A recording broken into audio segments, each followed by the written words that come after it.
Hello everyone, कैसे आप सभी। उम्मीद करते हैं आप सभी अच्छे होंगे। तो चलिए आज एक और इम्पोर्टेंट टॉपिक देखिएगा, properties of ionic compound. Ionic compound आप सभी को पता है, जैसे सोडियम क्लोराइड है, ये एक आयनिक कंपाउंड है। मैग्नीशियम क्लोराइड है, ये भी एक आयनिक कंपाउंड है। आयनिक कंपाउंड इसलिए बोला क्योंकि यहाँ पे ये सोडियम का पॉजिटिव आयन और ये क्लोरीन का नेगेटिव आयन। इसी तरीके से यहाँ पे मैग्नीशियम का पॉजिटिव आयन और क्लोरीन का नेगेटिव आयन हमें देखने को मिलता है। अब ये जो हमारे पास कंपाउंड्स हैं, सोडियम क्लोराइड और मैग्नीशियम क्लोराइड, इनकी जो प्रॉपर्टीज़ हैं उनके बारे में हम डिस्कस करते हैं। देखिएगा, जो इनकी प्रॉपर्टीज़ हैं उसमें सबसे पहले हम ये देखेंगे कि इनकी फिजिकल नेचर कैसी होगी। तो पहली प्रॉपर्टी है हमारे पास आपके लिए फिजिकल नेचर। फिजिकल नेचर का मतलब ये दिखने में कैसे होंगे, और लिक्विड होंगे, सॉलिड होंगे या गैसेज होंगे, वो फिजिकल प्रॉपर्टीज़ में यहाँ पे हम देखेंगे। तो देखिएगा, ये जनरली जो हमारे पास कंपाउंड हैं ये सॉलिड फॉर्म में मिलते हैं। देखिएगा, जनरली सॉलिड फॉर्म में मिलेंगे हमें, ये सॉलिड फॉर्म। अगर ये जनरली सॉलिड फॉर्म में मिलेंगे, इसका मतलब ये होगा कि ये काफ़ी हार्ड होंगे। जनरली सॉलिड फॉर्म में होंगे और ये हार्ड होंगे, और उसके साथ साथ ये ब्रिटल भी होंगे। आप जानते हैं जिस कंपाउंड की हार्डनेस ज़्यादा होती है उसकी ब्रिटलनेस उतनी ज़्यादा होती है। ब्रिटलनेस का मतलब जल्दी टूटने वाले, जल्दी टूटने वाले। जैसे अगर आप देखिए कांच का, अगर आप कोई टुकड़ा लें, वैसे तो कांच क्या होता है, काफ़ी हार्ड होता है, लेकिन उसके ऊपर हम फोर्स लगाएंगे तो उसके अंदर वो मुड़ेगा तुड़ेगा नहीं, वो मुड़ेगा नहीं मतलब। लेकिन अगर हम ऊपर से उसको नीचे गिरा देते हैं तो एकदम से वो टूट जाता है। इसी तरीके से आपने देखा होगा सोडियम क्लोराइड जो हमारे पास होता है वो भी सॉलिड फॉर्म में होता है। नमक आपने देखा होगा सॉलिड फॉर्म में होता है, काफ़ी हार्ड होता है नमक, उसको पीस के बारीक फॉर्म में हम बनाते हैं। तो जनरली जो आयनिक कंपाउंड होंगे सॉलिड फॉर्म में मिलते हैं, हार्ड होते हैं, ब्रिटल होते हैं। एग्जाम्पल जैसे सोडियम क्लोराइड या मैग्नीशियम क्लोराइड। उसके बाद जो यहाँ पे दूसरी प्रॉपर्टी होगी वो है यहाँ पे मेल्टिंग पॉइंट। मेल्टिंग पॉइंट और साथ साथ बॉइलिंग पॉइंट। मेल्टिंग का मतलब आप सभी जानते हैं, मेल्टिंग का मतलब होता है कि पिघलना, और बॉइलिंग का मतलब होता है उबलना। जैसे बर्फ़ पिघलती है, हार्ड होती है बर्फ़, तो जब बर्फ़ पिघलती है तो उसको मेल्टिंग बोलते हैं हम।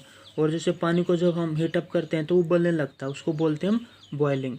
तो देखिएगा, जनरली ये सॉलिड फॉर्म में होंगे तो उनके मेल्टिंग और बॉइलिंग पॉइंट भी क्या होते हैं, काफ़ी ज़्यादा होते हैं, वेरी हाई।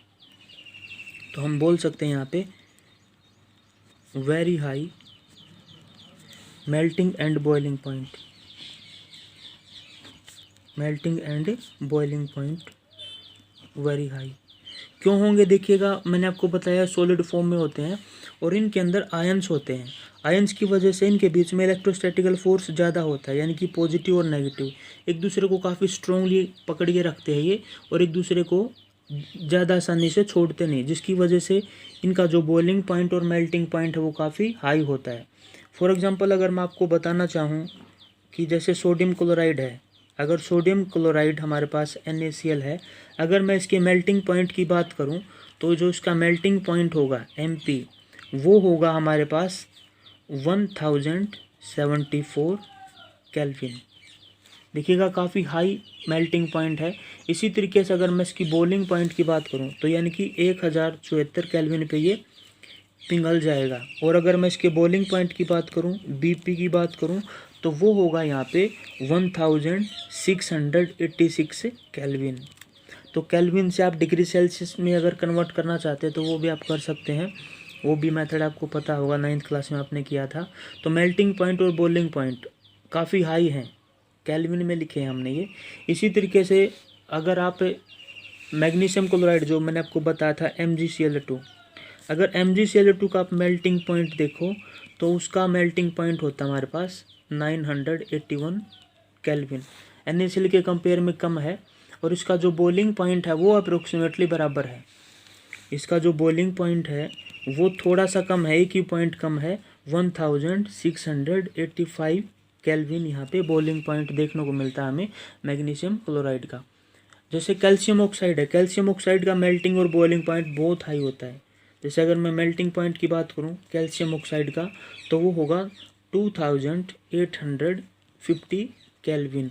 और उसके साथ साथ अगर मैं बात करूं इसके बॉइलिंग पॉइंट की, तो वो और भी ज़्यादा हाई होगा, वो होगा 3120 केल्विन। ये होगा इसका boiling point.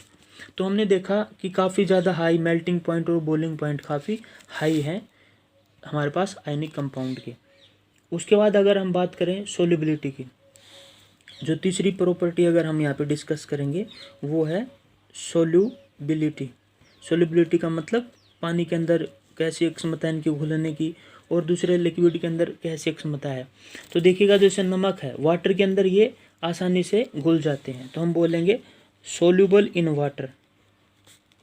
Soluble in water, water के अंदर तो आसानी से घुल जाते हैं, बट इनसोल्यूबल इन केरोसिन और पेट्रोल। लेकिन अगर आप इनको अगर पेट्रोल या फिर आप इनको केरोसिन में डालोगे तो उसमें ये नहीं घुलेंगे, बट इनसोल्यूबल इन पेट्रोल और केरोसिन। तो ये इसकी सोल्युबिलिटी हुई। उसके बाद अगली जो प्रॉपर्टी है हमारे पास वो है कंडक्टिविटी, यानी कि इलेक्ट्रिसिटी को कंडक्ट करेंगे या नहीं करेंगे। तो चलिए इसके बारे में और डिस्कस कर लेते हैं कि कंडक्टिविटी कैसी होगी। देखिएगा जब ये सॉलिड फॉर्म में होंगे तो ये इंसुलेटर के जैसा बिहेव करेंगे, यानी कि सॉलिड फॉर्म में कंडक्ट नहीं करेंगे। तो लिखेंगे यहाँ पे डू नॉट कंडक्ट इलेक्ट्रिसिटी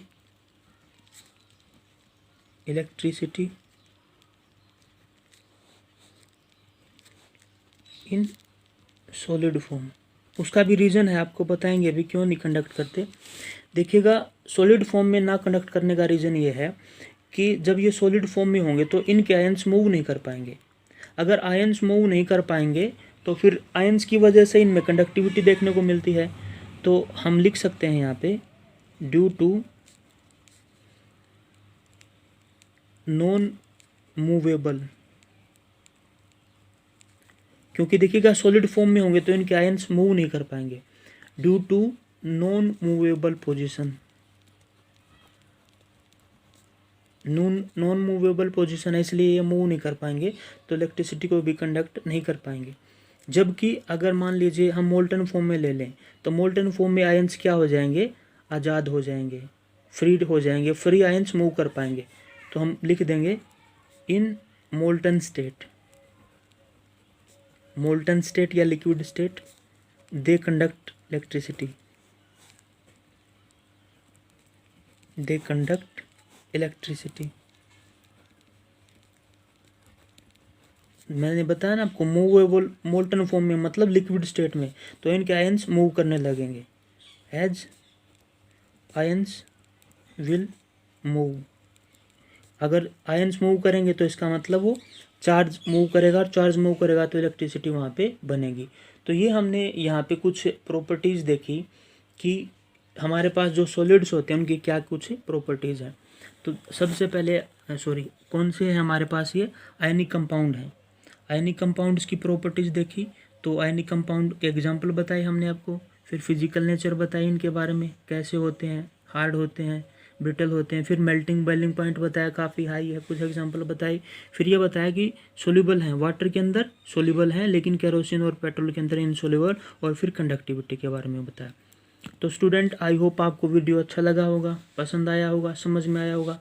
अगर वीडियो अच्छा लगा हो तो इसको लाइक करें, अपने फ्रेंड के साथ शेयर करें, और आपका अपना चैनल है प्लीज़ इसको शेयर एंड सब्सक्राइब जरूर करें। Thanks for the watching.